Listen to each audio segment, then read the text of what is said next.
Thursday edition, Skeeter. We got footy in the West on a Thursday, and I'm pretty happy about it. Oh, actually, I'm not. It's a pretty short day today, so it's going to be a bit hectic. But we are here. That's the Southern Riverband boys out of Thornley. shelterfootycast.com.au for everything here on the Shelter Footycast. Make sure you're following us on socials, getting involved with the show. Skeeter, how are you for a Thursday? Scully, very well. We know the Bears are coming to Perth in the NRL, and the Dockers will go to the Wolves if they don't get the result tonight at Optus. How long have you been working on that? About 6 seconds.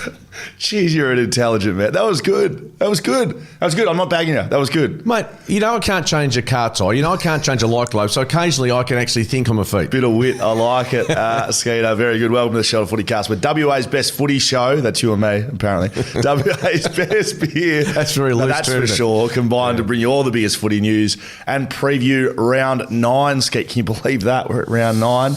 The numbers today coming to you thanks to Aspect Accountants. If you're a small business owner or even looking at taking your side hustle to the next level, contact Aspect Accountants this end of financial year for a free initial consultation on all things accounting and tax. Ben and the boys sent me an email yesterday. I'm well off the mark with my tax at the moment, and they're just brilliant. Benny boy, like Ben who runs Aspect, he's like, mate, can you sort your tax out, please? Can you send me? This is for last year. Yeah, mate. Yeah. No, I'm a bit like you. I tend to be a bit late, but I think. Yeah, see, the good thing about you're actually pretty good with numbers and spreadsheets. At least I pretend I do. Mine, I do it in my diary, and it's like a walking disaster zone. So my wife goes, who have you invoiced? I go, well, I don't know. I've just invoiced, they pay me. It's very basic. Are we paying you here to be here? Well, we haven't. The last invoice is still in your inbox, obviously. Okay, that's nothing to do with Aspect. That's to do with BackChat Studios. I can tell you that right now. All right, Ski, let's get into it. Fair bit going on at the moment. I reckon the biggest story right now is an old teammate of mine, Willie Rioli, that has been bubbling along and seems to have sort of reached a boiling point. So Willie Rioli threatened Bailey Dale via a message to another Western Bulldogs, and not on social media, Skater, to the words of, I have a lot of friends in the Northern Territory. Bailey Dale should be careful about leaving the hotel in Darwin. That's how it started. Then either someone snooped around and found another club, and then someone's done some more snooping, and then there's another club, both on-field issues. How do you sit on this whole thing? I think Willie Rioli has overstepped the mark, I think, in what he said in that text message. I think if you're Port Adelaide, you would have been unhappy what he did on social media a couple of weeks ago with regards to hating another club. You can have those views, but I think if you're the footy club, you probably prefer he didn't do that. So on the basis of what he texted to a Bulldogs teammate, I think the big issue, we had this discussion last night, a debate, I think the AFL turned the other cheek with this one, and they could well have stepped in and at least warned him, fined him, had some consequences for what he did. I think they were pretty soft on this, and Port Adelaide will play him this week, or he's available for selection. I just don't think this is something you want to be, if not promoting, certainly ignoring. So off the field, there's a few different things here. So if we can separate them a bit for Skate. The social media stuff and hating Hawthorne, I've got no issue with. I know the club won't like that, but to a point, we want a bit of banter. We want something. That's to not talk banter about. though. I hate Hawthorne. But no, he's talking about a serious subject, and obviously it goes back to Jason Dunstall and the Rioli issues there. So I think, again, not ideal, but not like it's jailable. No, right? None of it's jailable. But I just that's one. Yeah. Number two, texting another player. That's probably the worst of all of this. I think texting, and being careful, but also, I'm not sure if I'd be taking that as a capable threat, but that's what that is. The on-field stuff that's since come out, right? So this text goes out, issue, AFL doesn't deal with it. The two on-field incidents that I still haven't seen what was said, and Brad Scott was spoken to, and he said they've got no issue, and whatever the Geelong one was, mate, I tell you right now as a player, it was never racial or religious, but mate, I was threatened. I was heat of the moment, family members spoken about, all of that through my career. Now, I'm not defending Willie Rioli, but there is also a point where it's like this is media junk that's just getting wiped through. The issue is, Skeet, not what is being said on the field, because so much gets said on the field. Fans abusing players. That happens, guarantee you. The issue actually, Skeet, is the AFL.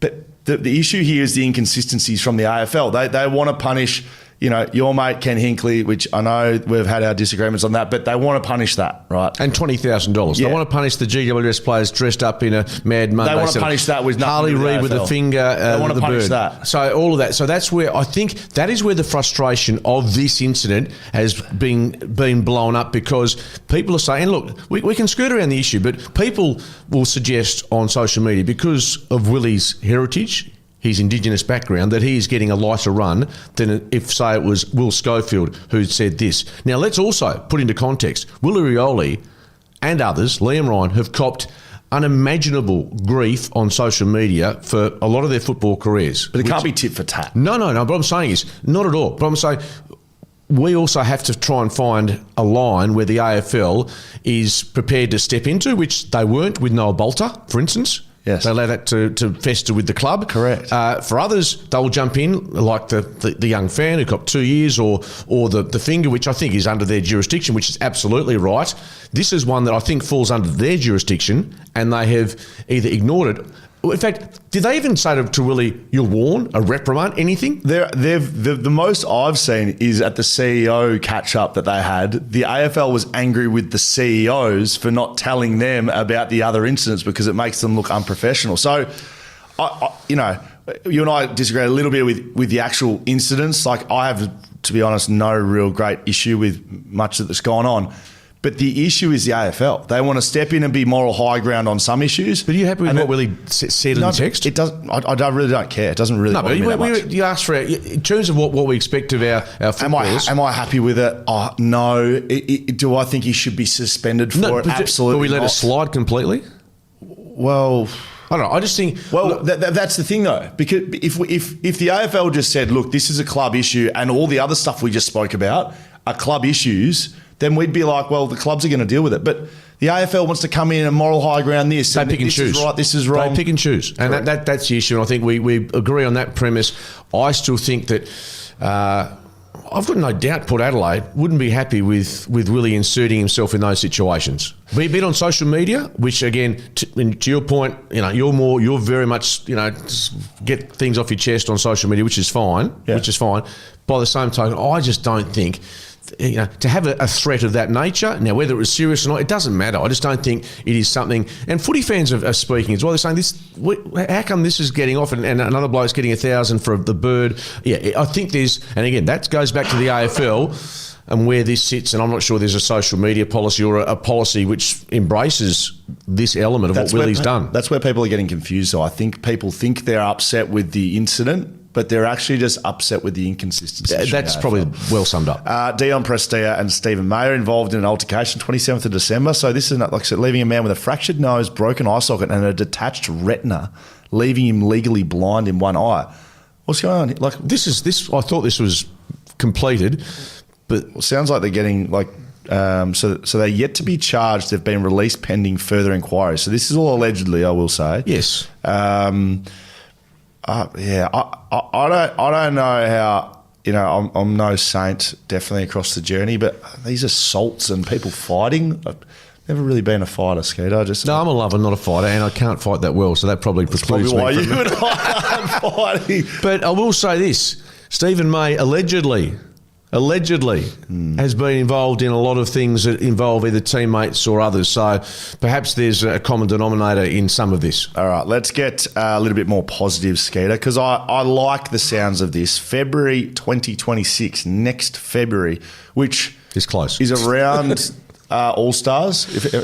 So All-Stars to go, I think, next year. There was always the AFL not committing to a year-on-year All-Stars.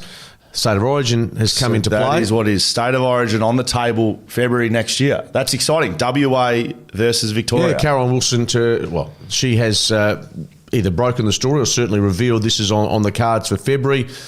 WA, if you're going purely on what we're producing in the West this year in footy, we are in a world of pain against the Vics. But of course, we know that it extends beyond the Dockers and Eagles. You've got Sam Taylor. You've got all sorts of great players on the East Coast. Yeah, so I think State of Origin, bottom line is, will the players get paid well? Will they embrace it? And given what's happened with the Players Association, it sounds tick-tick. Well, it sounds... I can guarantee you one thing. If they're not paid well, they won't buy into it. You're not going to go and do this in Feb, risk putting your season online unless you're getting paid properly. So that'll happen, Ski. I wanted to play a tiny little game with you, if that's all right. I've got some names in front of me. Thanks to the AFL Paradise, do some good work on social media. Skeeter, that's Instagram, Twitter. That's what AFL Paradise sounds like some sort of reality dating show.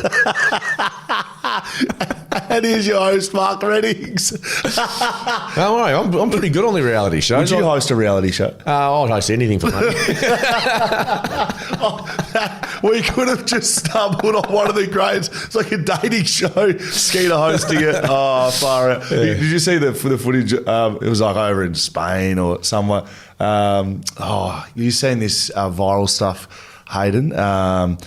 He was like on his girlfriend or his partner was with another bloke in the other camp, and old mate they were showing him, and he was on his knees screaming out. Did you hear any of this? None of it. I could just imagine you. But I'm watching The Love Triangle with my daughters at the moment. It's really good. It's Australian. It's absolute crap, but we watch it. Okay, very good. Very good. I can't wait to see the next edition of an Australian reality show hosted by Mark Reddings, the AFL Paradise. No, I want to read you the lines of WA and Victoria. I've got some teams in front of me, and I want you to tell me who wins the line battle, and then I'll get you to pick. And maybe you can join the conversation. Yeah. But I've got them in front of me. So the West Australian back line, right?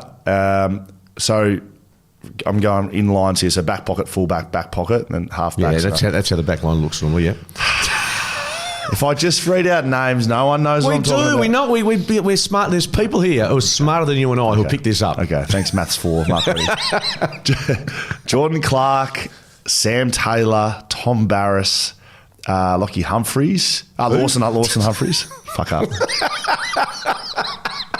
Lockie Humphreys. I don't know who he is. Yeah, Lawson Humphreys from Geelong. Sorry, yeah. You know who he is? I do.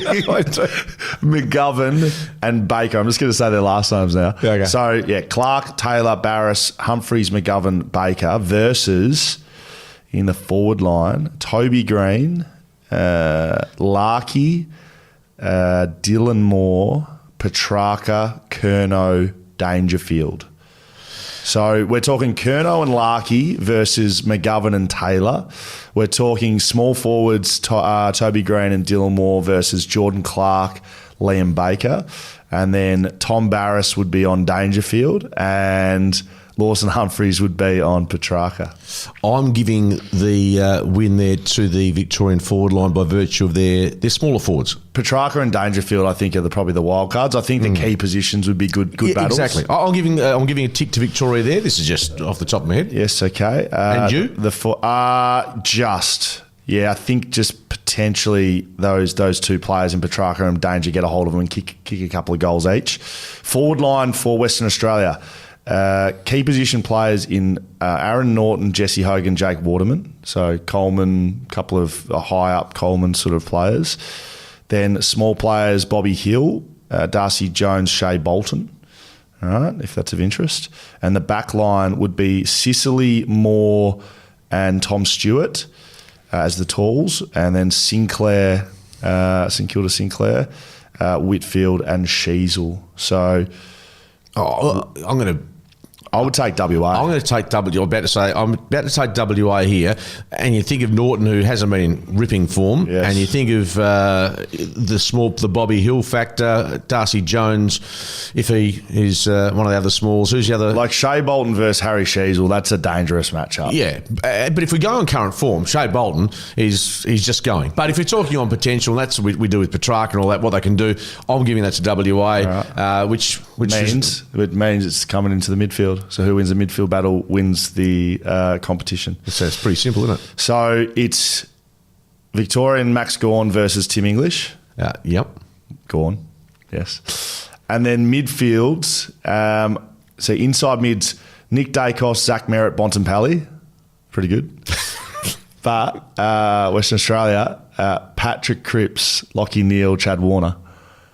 How does Lachie Neale qualify? I don't know, but he's sitting there. I don't reckon he's West Australian. He's South Australian, isn't he? He's South Australian. I don't know how that qualifies. I think that's a mistake by your fantasy man. Well, why don't we put... they've got Fifey on the bench. What about... Prime Fife... Yeah, they're lacking a midfielder here. They're lacking an inside. That's probably how Lachie Neale got in there. Let's just pretend that Lachie Neale was in there. Let's be honest and say if Elliot Yeo is fit next year, we'll put him in there as that. All right, Cripps, Yeo, Warner versus Dacos, Bont, Merritt. Oh, I mean, just on the pure basis of Maxi Gawn, that midfield wins. Yeah, it does, unless they can get defensive setups. But Chad Warner's not been defensive, I can tell you that. On the wings, for what its interest, Brad Hill and Nick Martin versus Josh Dacos and Hugh McCluggage. So, pretty good matchup, though. And it's the only state... Can you just rewind there? So... No. Josh Dacos and Hugh McCluggage for Victoria, saying? Yes. And who is the West Australian combination? Nick Martin? Brad Hill and Nick Martin. Yeah. So, and Josh Dacos is just a weapon. McCluggage is a weapon. Like, there's not one bad player in either side. WA just probably on the outskirts, just a little bit. Like they're highest quality matches, but just a little thin. But it's the only matchup that works. South Australia doesn't work. The only other way would be like Allies. When you say South Australia doesn't work, because of the current quality of player they can draw on? Yeah. They don't compete with Victoria. Like WA is the only team that can compete with Victoria. But I think on the basis of that, Victoria wins West Australia. I agree. And put it this way: in every state of origin match, particularly played in Victoria, your old state will be starting favourites. Are they going to play it there? That's the question I asked you last night. Is it Optus Stadium? Is it MCG? Right. I think Optus Stadium, to me, I mean, the MCG... if you get 80 to that, you're doing well. But I reckon you'll get 50 here. Yeah. You wouldn't want to put another week of travel for West Australian players, would you? No. Because in that side, there's 1, 2, 3... so I'm just looking for West Coast and Freo players. 4, 5, 6, 7 West Australian-based players. Yeah. Go back to when the Eagles were super strong, when State of Origin was still alive in, I think, 91. Yes. I think it was like 14 members of the Eagles team were in the State of Origin side at the Wacker when we played the Vics. So, and that's when Mick Malthouse became obviously very protective of what was injury concerns, player welfare around the middle of the year. And obviously the money wasn't there that we see now in State of Origin in rugby league. So let's hope that the dollars will be there. And if it's this year or next year, WA Victoria, the following year might be the All-Stars. The year after that might be SAV Victoria, on the basis that you might get, and this is why it's good for players, I think, you might just get one crack at it in your career. And that would make it more alluring, I would say. You speak to some players that played back in the day, and there was serious. They loved it. There was serious street cred. I know you wouldn't have seen this. I'm not being a smart ass, but if you go back and have a look at some of those Tuesday afternoon highlights from WA Victoria at Subiaco Oval, it was one day footy. It was 20 goals apiece, and people loved it here. Oh, I loved it. It was great, but the quality of football was great. It was no defence whatsoever, but there was it still meant something. Yeah. Be interesting to see if they can bring that back, Skate. All right. Shelter Brewing Co., the beer that we can't get enough of. Will Schofield, Mark Reddings. All righty, Skate. Fremantle. What did I say like that? Freo v Collingwood at Optus Stadium tonight, 6:10. Hopefully you're getting there, Freo fans. Big game for the footy club, to be honest. And I know that it shouldn't be so much, hanging on a 4 points, and we're 1 week removed from a good game against Adelaide, but it feels like there's more on this game than normal. I reckon Dockers supporters, quite a few of them, what are we? It's a Thursday game, less than a week since they had to watch that unravel at Marvel. That's the definition of Pooparama. That was terrible. But yeah, I wonder if Dockers supporters are still going there with a bit of something on their liver over that, which is fair enough. And selection-wise, Collingwood have planned this out to engineer some rest for their senior players. We know that Scotty Pendlebury will miss. Maynard's being managed. Mychek's injured. DeGoey's not 100%. So I think almost 950 games of experience for Collingwood will miss. Imagine if any other team did that. Imagine if Freo took out Brayshaw, Sarong, Alex Pearce and Sean Dussy or someone like that. Yeah, I guess the experience of the Collingwood side and the depth they've got means they've actually got a pretty decent side, which is is in contrast to the way Freemantle have treated this week with regards to changes, and you would have been forgiven for thinking that they'll make some big calls at selection, but really it's only Josh Draper that's been dropped. Yes, which we broadcast here on Monday. Yeah, Hayden Young injured. Quinton Narkle was the sub. Yeah, the sub. So nothing significant. Nothing at all. Nothing at all. And that's why I asked you last night, sometimes do you just have to bite your tongue and hope that this group goes again and you support them, or do you have to make a statement at some stage? Well, this group thinks they're a finals group. Like they've said that for 2 years running, and they've said it publicly, and we've heard it time and time again from the coach and the players. So when you put yourself in that position, and I'm not saying it's a bad one, because I like the strength of saying like something like that. There's no lever to pull here. You can't play the kids, and I suppose they are playing the kids in Erasmus and Simpson, like they are, but you can't get 6 of your senior players out. Like you can't drop Luke Ryan. You can't drop Shea Bolton. I guess the question, and looking ahead more so, how often do you keep being let down by players on the road per se? And it's hard one because they play well at home and then away they let you down. I'm sure you've been through that where teams and players have not been able to match up what they do here and on the East Coast. Yeah, I remember, I'm sure it was Simo, and he pulled up, it was either champion data points or some sort of grading output home and away, and he put everyone's name on the board. And there was probably only 3 or 4 of us. It was when we were going poorly away. It would have been 16 or 17, somewhere there. Definitely then, because 15 we went and had a great run, and then 16, 17 we fell away. So it was probably by 17 he was starting to get really pissed off with how about you perform away. And there was like 3 or 4 players that were outperforming their home performance. And anyway, everything the coaches do have a reason behind it. And clearly he was trying to pull a lever that was like, hey boys, like I want to see this in green, basically. I can tell you one thing, Ski, I was certainly in the red. But look, it's okay. Playing away, it's difficult. I'll take that, but you can't come out and use it as anything, because that is how it is. That'd be like saying having 3 blokes in the midfield is hard. Give up as an interstate side trying to win a premiership. That's the bottom line. If you're going to use that as an excuse, and you've done it, I haven't, training and playing away from home, you have to put that to one side. And as Glenn Jakovic said to me the other night, I know it's going back old school, embrace the hostility. Embrace the challenges. I mean, they would be trying to. I know they're trying to, but the Dockers are failing miserably. So Hayden Young, which I don't even know where I speak sometimes, but I said 10 weeks, and I reckon it was to you, and you're like 10 weeks. So, and not that I knew it was tendon, but I thought more coming back through the waffle. But if it's tendon and he had surgery, that's 10 to 12 weeks before he can even bloody run again.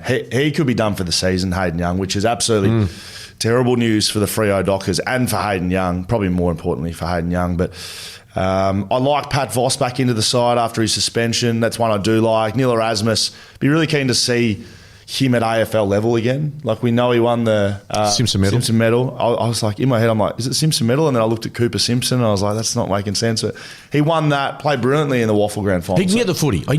I guess the question is about his ability to spread in terms of, Well, what couldn't they do last week against the Saints? Well, couldn't get the footy. Well, let me just put that out on paper again. Lost the contested possession by 48, lost clearances by 28 last week.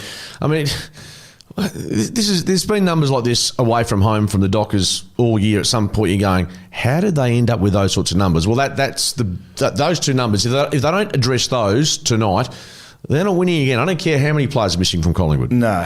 A couple of things. No side in the competition could drop or rest DeGoey, Pendlebury, Maynard, Mychek. Like no one could do that. And still be considered competitive. Correct. Like, that is, they're in their top 10 best players, all of those guys. If you looked at any side in the comp, like even Brisbane, who's got a really deep list, like if you dropped Neil, Zorko, McCluggage, you know what I mean? Like, these are very good players, and to do that and still be in a very good chance to win. If you saw that team selected, you think, are we in round 23, 24? They've got the top 2 spot locked away. That's that sort of feel about it. But I can not guaranteeing anything, but I will strongly believe that Collingwood will come out and play a very system-based, the same style of footy they play with those players there will continue to be played, and that's why they're going to be so tough to beat, in my opinion. Some numbers, thanks to Aspect Accountants. Collingwood off 5-day break this week. 3 teams have done that this year. 5-day plus travel, they've all lost. Yeah. So the last bit I want to say on this game, if Freo start poorly and we see similar areas, which they I just can't see that happening. But if they do, I think there could be a real surge in the crowd. Like, not they're going to turn on their team, but are we thinking, like, are they going to get, we're talking booing? I just think if the effort is the same as St Kilda. It won't be because we know that. We've seen it every time they've gone away this year. Guarantee the difference in appetite for the contest is chalk and cheese, and that, in many ways, is why Dockers fans are frustrated. Can you guarantee it? That we won't see what we saw against St Kilda? I will guarantee that we'll see better effort. Please, I won't Justin, guarantee anything. do something. Mate, don't make us look stupid. Okay, who are we picking? Or who are you picking? I've picked Collingwood. Of course I picked Collingwood. They're a better side than Freemantle. But the issue is, and that stat which you threw in at the end, the 5-day thing has been a factor this year. Significant. I do trust them more, though. Even though this game's in Perth, I still have a trust factor. I feel like a scorn lover. A lot of Fremantle fans would be like that this week. I'm picking Freo, and if they lose, I'm not picking them again. Oh, bull dust. What a load of crap. How can you tip it? Yeah, I know a lot of people I have to be Freo, mate. It's in Perth, 5-day break. No one's done it. They've dropped 4 of their best players. Everything, other than the performance on the weekend, everything points towards Freo winning this game. Yeah. Because they're a good side, in inverted commas.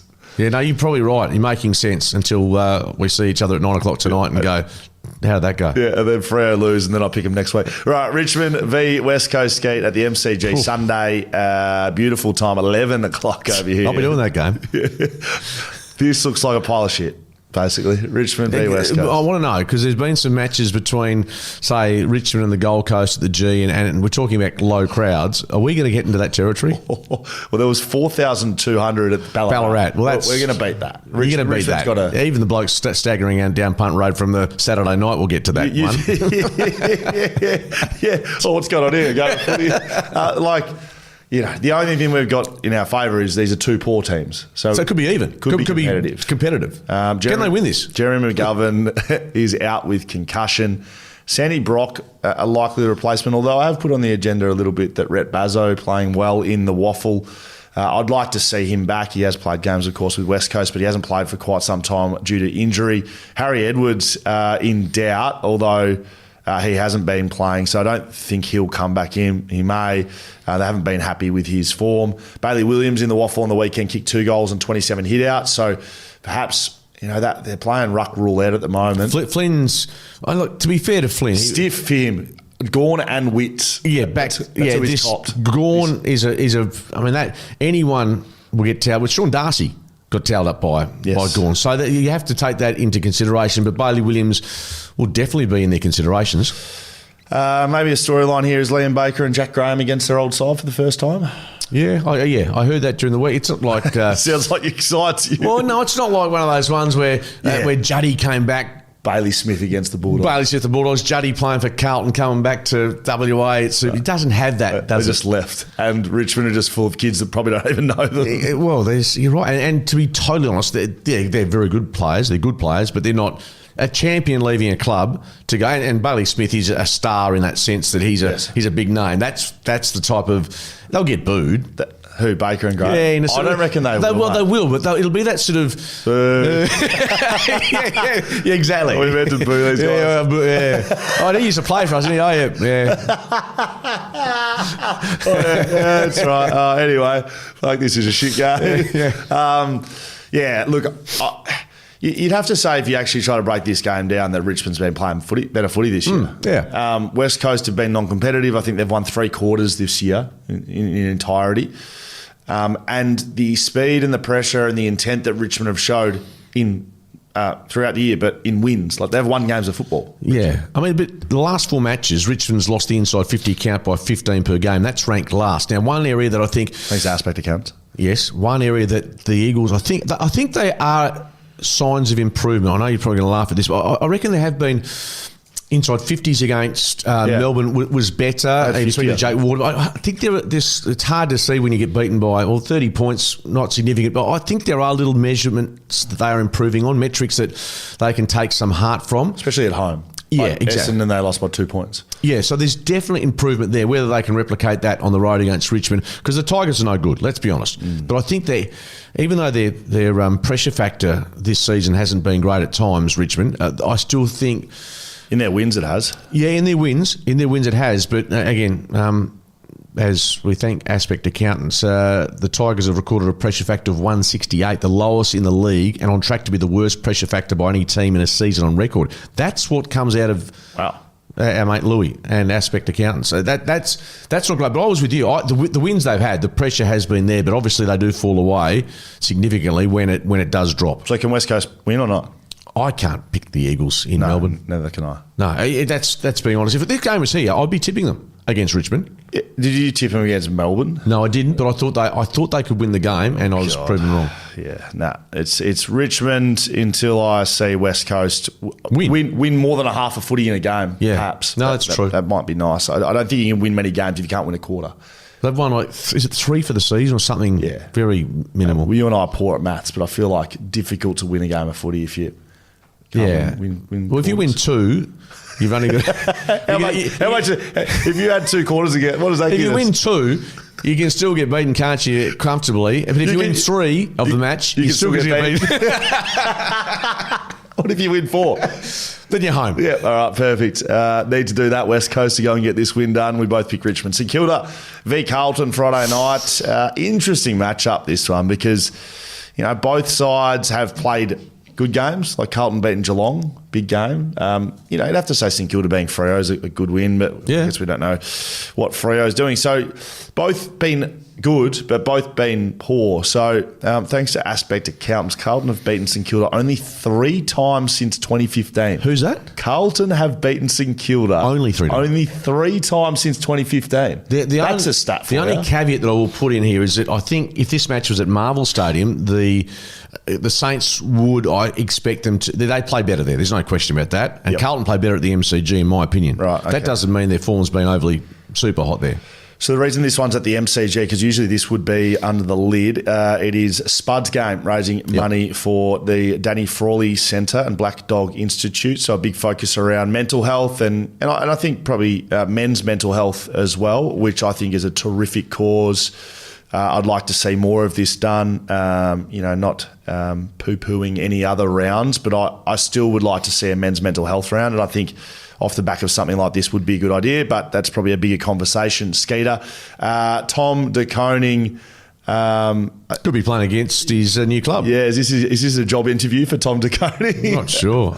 Look, to be totally honest, if you're not talking money and success, if I'm Tom De Koning, I'm staying at Carlton. I think Carlton in the next 10 years could, like St Kilda, let's be honest, they're not a destination club yet. But he could turn their fortunes. He could turn their fortunes, but that's a big if. Whereas Carlton, I think at least, anyway, forget Tom. He's a fine young talent. He's really good. You talk about some numbers. Blues are averaging just 60 points in their last 5 games at the MCG. 60 points. So they're not that good at the MCG. So they've been competitive there in a lot of matches. But can't score. You're right. I mean, that's their style of play. And that's Ross Lyons saying, okay, this is right up my alley. So this is one of those games St Kilda, by no means are they world beaters, but, with your mate Cooper Sharman playing like Wayne Carey last week, and perhaps there is something here for St Kilda supporters to get excited about. Well, the 60 points of the MCG isn't helped by Charlie Curnow being in doubt for this one, Skater. Heavy collision at training resulting in a knee knock. They have a training run this morning, though, I think, and so that'll sort of whether he plays or not. I can just tell you,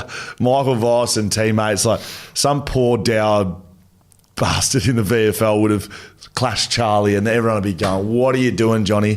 How have you clashed into our best player? So that'll be a definite watch. Mason Wood will return from concussion. And the big one, I think, for Carlton is if Jack Silvani does come back from the hand, because I know we've always known him as like that forward type. His defensive work this year has actually been pretty important. It feels like something we should have known, that Sauce's son could be a decent defender. Yeah. So one of the greatest defenders of all time in Stephen Silvani's son is a good defender. Who would have thought? Who are you picking, Skate? I've tipped Carlton, but I'm very, very tempted by tomorrow afternoon after a couple of shelters to pick St Kilda. I'll take the Saints. Thank you very much, Skeet. I'll go against you on that one. For what it's worth, I think I'm about $2,000 in the hole. Look how happy you are. My God. You'd be the same as me. Yeah. Oh, imagine if it was you. I'd be asking you to put money on the table, bring in the 2,000, and be taking the $10. I'll be going and trying to back someone at $1.10 at Belmont Park so Vic doesn't find out. All right, Melbourne v Hawthorne, MCG, Saturday Arvo. Hawthorne. See, what's going on here? Some of these matchups, mate, are ridiculous. Thanks to Aspect Accountants. Hawthorne haven't beaten Melbourne since round 4, 2018. 8 losses and a draw in a row. That's bizarre. Yeah. So Demons are winning at the moment. We won 3 in a row after losing their first 5. Which is exactly what Hawthorne did last year, in essence. They're playing Hawthorne. Are they the Hawthorne of last year? Don't think so. Yeah. I don't. I'm not being smart ass about Melbourne. I think without you take Max Gawn out of that side tomorrow, I don't think they potentially win any of those games. Yeah, I probably agree with you. I'm just trying to think of other teams that are like that. Zach Merritt at Essendon, maybe. They're very reliant on that, which, yes, it's a negative, but also, he's your best player. So lots of teams have their best player play well. Bontempelli, Bulldog, I don't know. But I don't know he's not the name, but if McGovern is missing for the Eagles, in terms of what it does to there are certain players that you can ill afford to have out. Yeah, so that's what that looks like. Scrimshaw missed another week with concussion. Carl Amon expected to be back. Harrison Petty out with concussion from here last week, so that means Jacob Van Rooyen will be coming out. Yeah, it's interesting he hasn't been playing. Like, I've always really liked him as a guy you just need to keep putting games in, but they've obviously been making some selection calls on him to keep him in the VFL. And we are unsure whether Clayton Oliver will be back in this one, but the rumblings that he will play. Sounds long-term, though, that he wants out again. Yeah, correct. So, And Brad Green, the sort of president at the moment, had a crack at the journalists, the media, for asking him a question going to training. It was a little doorstop. Yeah, I mean, being a journo, there's sensitivities involved, but I mean, if you're rocking up to training, I have no issue if it's done in a respectful way. You're right to play this week. He's a big name. He wasn't asking his mental health. No, he wasn't. He just said, I think the one question was, are you playing this week? Yeah, and to be honest with you, Brad, protective of his players, I get that. Fair. But also, when you take a step back, you realise that, probably an overreaction to a simple question. I just think Hawthorne internally, they still wouldn't be, they've just played West Coast and Richmond. Yeah, the Richmond, they did it on the bit. West Coast, they left some goals on the table. You'd think they'd do the same against Melbourne, to be honest. Yeah, Melbourne's a different level, and that record says they match up pretty well against them. But yeah, Hawthorne wins for me. But we're still yet to see Hawthorne, I don't think, anywhere near their absolute best. No, that's where I was going. I just reckon they're still just which is good. If you're winning matches, they had the Port Adelaide, which is a disaster. Outside of that, they've been pretty good, haven't they? Kalshadir a chance to play. He's in the VFL for 2 games, so I'd like to see him back. He was featured on whatever that show's called. Interesting chat Hamish about his old man and dealing with grief. It's probably worth a watch if you have been involved in any of that. I'm going to pick Hawthorne pretty easily, to be honest, Kate. Yeah, Hawthorne to win by 5+. Essendon v Sydney, we are aligned. Essendon v Sydney, Marvel Stadium, Saturday afternoon. Sydney have won 7 of the last 8 at Marvel and 6 of the last 7 against Essendon, thanks to Aspect Accountants. So all these sides are getting all these done. There's going to be an upset somewhere that I don't pick, I can guarantee you that. Jade Gresham will miss Harrison Jones. He's out for a long time. Unfortunately, that was a shocking injury last week. And Jordan Ridley did his hammy again, so I don't know where he's at the moment. Like, he's been such a great player for them when fit, but he just can't get fit. He's quad injuries, and that performance against North Melbourne, as much as I called it, and it was very tough to watch in terms of some of the skills. That was pretty gutsy by Essendon to get across the line. Yeah, they've just beaten North and just beaten West Coast. Just beaten Port Adelaide. Yeah. But you know what? Yeah, sometimes you just bank those wins, but when it comes to Sydney, the reason that Sydney's got a good recent record against them is because they've been a better side in the last 5 or 6 years, and that's the bottom line. And Marvel Stadium, they play well. They gave North Melbourne a touch-up early this year, Sydney. Got back to a bit of the form we know that they can play with against the Giants. Can they, replicate that? Last week was a very big game for Sydney. If they had have dropped that, they would have been on 2 wins, right? And so listen to their next 5 skates. So after Essendon and Sydney have Carlton at home, Melbourne away, Adelaide at home, and then Richmond before a bye. I think there's 3 wins there. I think there's 4 wins there. Who do they lose to? What was the third one you said? Adelaide. But it's at the SCG. Oh, SCG, is it? Okay. So, you know... They can get on a bit of a roll. Yep, shout out to our man Isaac, who's now doing the run sheets. He reckons they can go on a run and they could be 7 wins by the bye. Which should be, I reckon if you say that to Dean Cox right now, he'd be taking it and going. Yeah, because it quite easily could have gone the other way. I reckon if you don't beat GWS, you're in a massive hole. 2 wins, belief goes, what are we doing here? Yeah, we've been to a grand final last year. Is there still the hunger, appetite? I'm tipping Sydney in this one to win. So am I. Gold Coast v Western Bulldogs at TIO Stadium. Gold Coast home away from home. We know their away wins last year were in Darwin and people started sort of saying they were home wins. So they will stay up there for the week, Skeeter, Gold Coast. So they got 2 games in Darwin back-to-back and they'll stay there. Good casino up there, I suppose. A couple of crocodile parks. I tell you what, there's some pretty good pubs there as well, but hopefully they'll be staying out of there. We should have somehow organised the Shelter Footy. I'll tell you what, I've done a Foxtel Cup up there with Barry Hall, Ben Dixon, and just overindulged on the night before the match. Got to the ground it's a 9 o'clock start for the Northern Territory Buffaloes. 9 a.m? Because it's before the AFL game and on Fox. And so you reckon there was a dehydrated... Barry Hall was out in the middle with Dicko doing the sort of hostings, and his big bald head was just dripping with sweat. And I'm in the commentary box and just... You would have been rubbing your eyes. Just drinking water. So what happens, you call the game, you finish up. Of course, we all go to the airport to get the Qantas plane home. I've got a 3-hour wait at the Qantas Club before I fly home. So get stuck in. What do you? Oh, well, we better go again. Victoria anyway, happy with that when you roll. She asked me whether I'd been on a buck strip or a footy calling assignment. But anyway, what did you tell her? A bit of both. All right, Gold Coast Bulldogs at TIO Stadium. So yeah, we know Gold Coast play well there. In the last 3 seasons, thanks to Aspect Accounts, Gold Coast have gone 6-0 in Darwin by an average of 50 points. So they get it done there. It's conditional. Just like they're used to training in human conditions. That's what the Gold Coast presents. And I'm just trying to think of the Bulldogs. No, seriously, going from Ballarat, which was by all accounts very cold and windy. Good point. That is like going from middle of Melbourne in winter. Up to Bali to play with the Geckos. The Geckos. Ricky on the Red Shores team. Hello, Ricky, if he's listening. I don't think he is. He might still be allegedly on the run. I just doing a couple of ducking and diving. I wish I knew about that place. No. Shout out the Bali Geckos. Oh, the 20th team into the AFL. Announced by Mark Reddings, the Bali Geckos. President Ricky Olorenshaw. What's it you want to call it? Red Flamingo or something? Is that a place? Oh boy. Okay, all right. Give me back in line. Anyway, I got a white bar, have a punt. Okay. Dogs. Ben King has kicked 1 goal at each of their losses this year, so he needs to fire up if they're going to win. Ben Long expected to return. He was a big out last week. It's important, isn't he? Yep. When you think of what, I'm going to go back to a couple of games I've seen him play, but against round 1, he's one of those players that bobs up, kicks goals, important. And Matt Rowell, I've got to say, this last week he was well below his best. Equal career low, 1 clearance. Now that's not him, but it was the midfield of Brisbane is elite. So Matty Rowell, I think, will have taken a deep breath and realised that he's a leader of this club now, along with Noah Anderson. And big game incoming for him. Oh, I think so.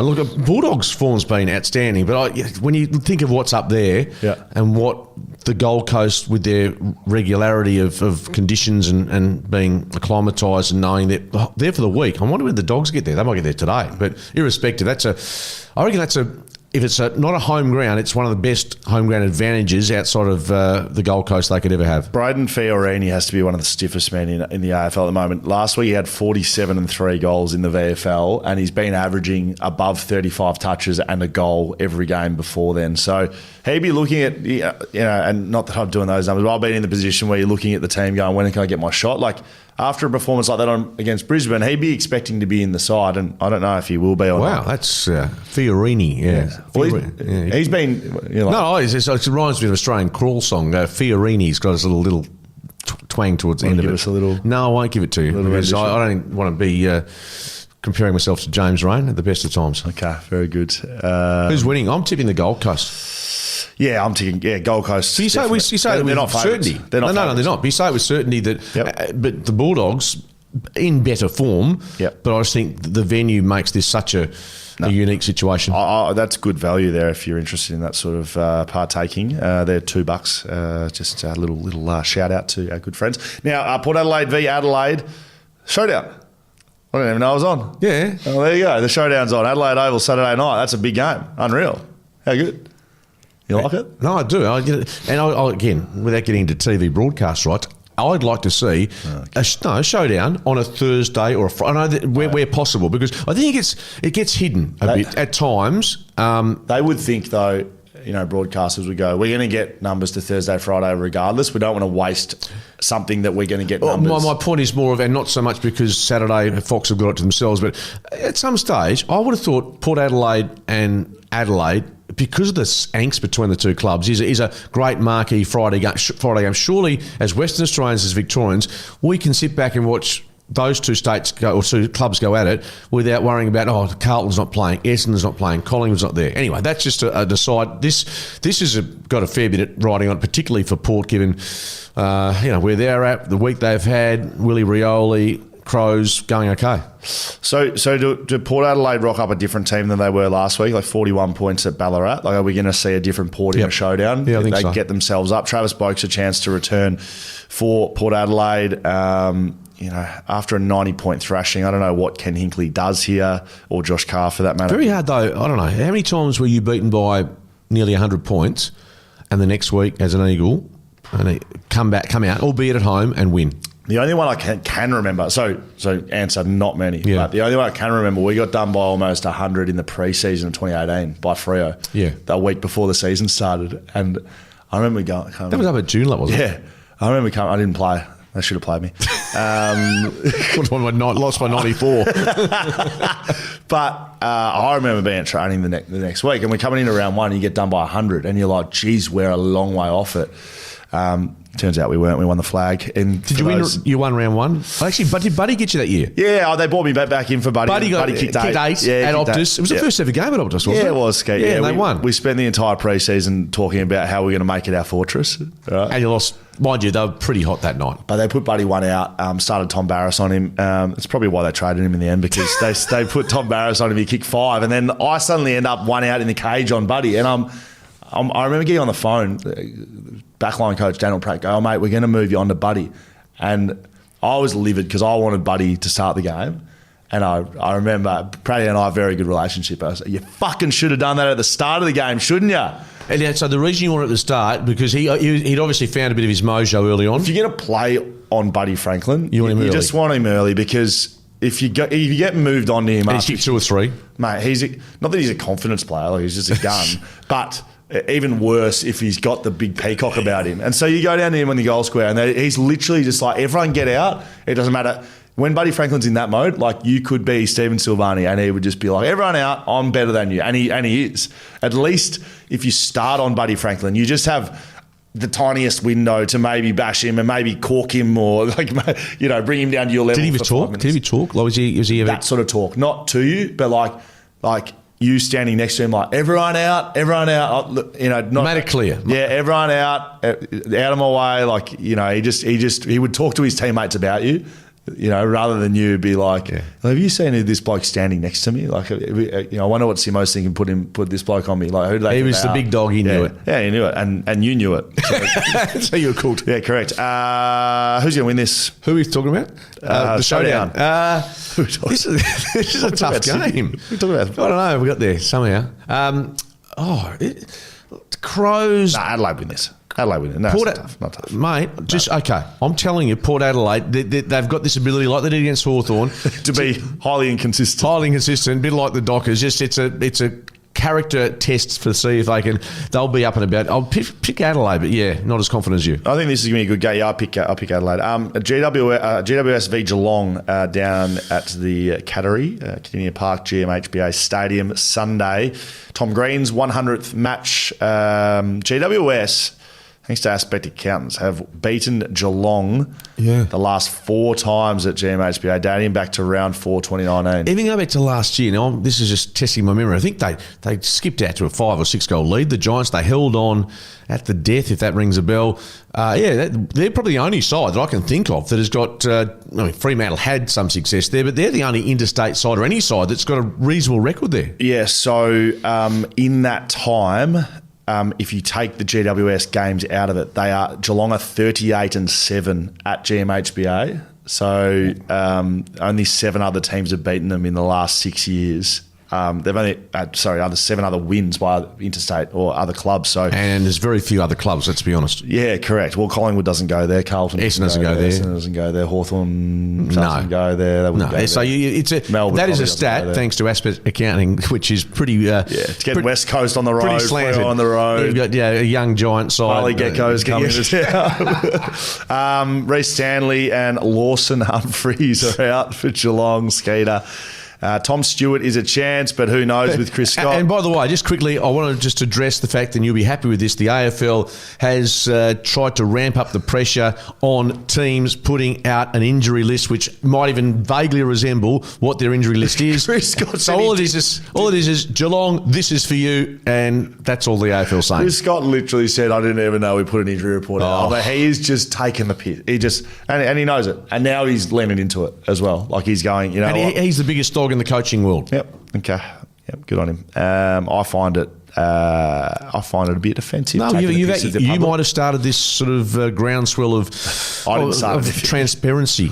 I pick GWS. Massive game for them. Geelong, because just trust on what they did. I thought their performance against Collingwood was terrific. Yep. And the Giants, let's be honest, they have been pretty average in the last month. Lost 3 in a row, Skate. So that's why I'm picking them, because I think they're too good to continue that slant. They're going to have to play well, though.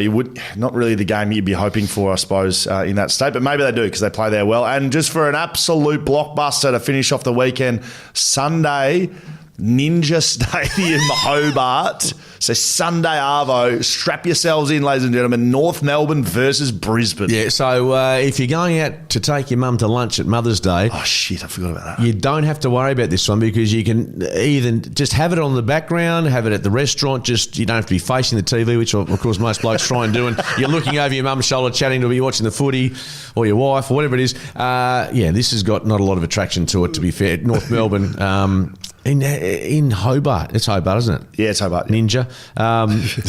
Bellerive. Bellerive, yeah, which sounds a bit more upmarket. North Melbourne's lost its last 7 games, so the Lions by an average of 44 points. I reckon that'll be the same this week. Yep, I don't think we need to break this one too much. By the way, last week, Dunkley outstanding. Lions midfield. They are not playing. They haven't played great footy up to this point. Do they feel underrated? But they're still... They're top of the table, aren't they? I wonder if... so, Isaac, great question. Have the reigning premiers ever been top of the ladder after round 8 and still be underrated? So I'm sure there's been... Well, Melbourne, I think, after they won their flag, didn't they? They won their first 11 or 10, first 10. So, but more underrated. I don't think underrated. I think people know that they and Collingwood... at the moment, are the 2 best sides in it. Yep, very good. All right, Skeet, that's the weekend. We both pick Brisbane, sorry? Yes. Yep, okay. Shelter Brewing Co. Beer fresh from the Busselton foreshore. All right, a couple of questions and comments. Keep them coming in. If you want to send us an email, you can get to us at footycast@backchatstudios.com.au, or you can hit us up on social, Shelter FootyCast on Instagram, as well as comments in the YouTube below. Hello. From Danielle. So Danielle last week... iconic? She was the one that said... yes. Someone said I was iconic, which is a lot of names have been sent my way, but How not did iconic. You remember that? Because I just remember Danielle. It's a name that stuck with me, and iconic's not something I generally get called. Danielle says, I'm the iconic Skeet commenter.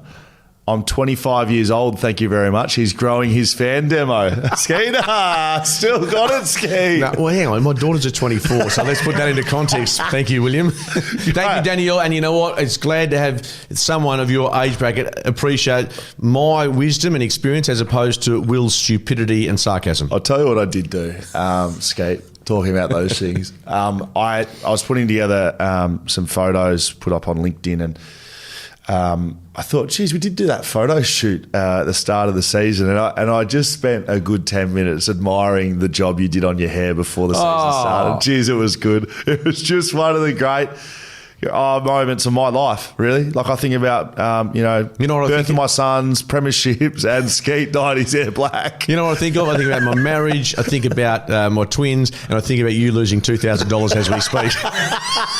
That's what I think about. Every word I say every week, it's just going down the... All right, Derek, roller coaster seems to be theme for the season for a lot of teams. Look at Port and Carlton this week.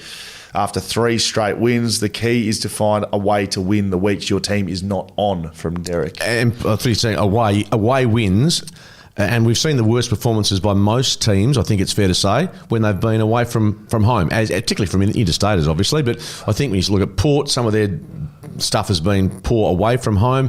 The Dockers definitely... Yeah, the Eagles, the Suns have got better at it, but there's the away form is clearly one that hasn't been addressed. I'm not sure what's going on here, but also from Derek, your 50, flirty and thriving Skeeter. It's a reference from Jennifer Garner movie, Suddenly 30. That's from Derek. Who's Derek? Well, I don't know, but 50, flirting and thriving. Is that what it is? I've never heard that saying, but he's quoting Jennifer Garner. People... Wasn't she married to Ben Affleck or something? Is he? So Derek, I think, likes his... He's giving you a compliment. He likes his rom-coms, obviously. Oh, he likes you by the sound. I like Derek and I like Danielle. I don't like you. Guys, just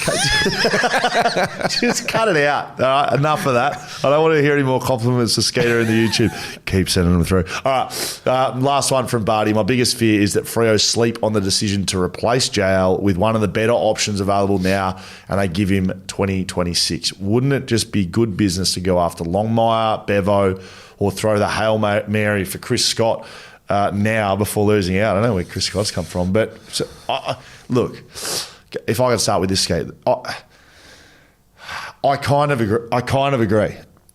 If you're going to change the coach, if you're going to change the coach in the next 6 months. 3 years, no, 2 to 3 years. If you don't think Justin Longmuir is going to be a long-term coach for you, now would be the time. Well, let's say now. I don't think now is the time. I think the time will be. I think let's accept the fact if they don't play finals this year, Justin has been given. He's gone. The full term of this so-called loose contract agreement to get them to play final. This was the year to play finals. So yes.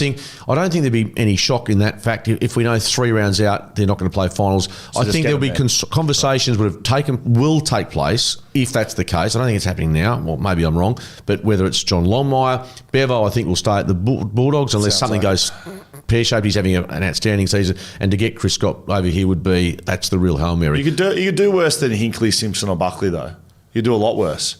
Like, i.e., and this isn't discrediting anyone, but hiring of newer coaches like Uze and McWalter, guys that don't have experience. Freo don't need a new coach. They need a proven coach. So you could do a lot worse than those 3. A bit like bringing Ross Lyon into the mix now, someone who is a good finisher. And Adam Simpson, maybe that. I don't think they'll go down that path. But he was the finisher. That was what Adam Simpson was. But I just, you know what I'm saying? I don't think they'll go down that path. Why? I'm not sure Why would stop them doing that? I just don't think they will. I don't think they'll, given the way Simo finished at the Eagles, the way he finished, that probably is a bit of a drawback.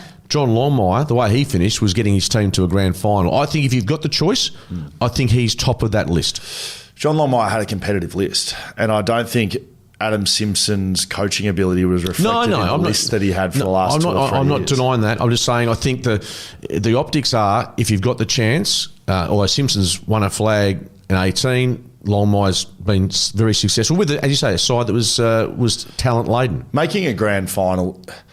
from a coaching perspective, is just as good as winning one. It's pretty tough. To be honest, if you don't win it and you get beaten poorly like Sydney do, there's an element of it, but you're still there. He's won a couple, hasn't he?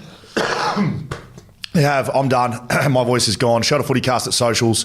FootyCast at backchatstudios.com.au. Skate, have you got something special to finish us off? Yeah, I have. To the mums out there, to Alex, to Victoria, to your mum Jan, my mum Bernadette, to all the mums out there, we wouldn't be talking footy without you. We wouldn't enjoy life as much without you. So I hope you get sport. We love you and enjoy Sunday. Oh, well done, Skate. Love you. Happy Mother's Day, girls.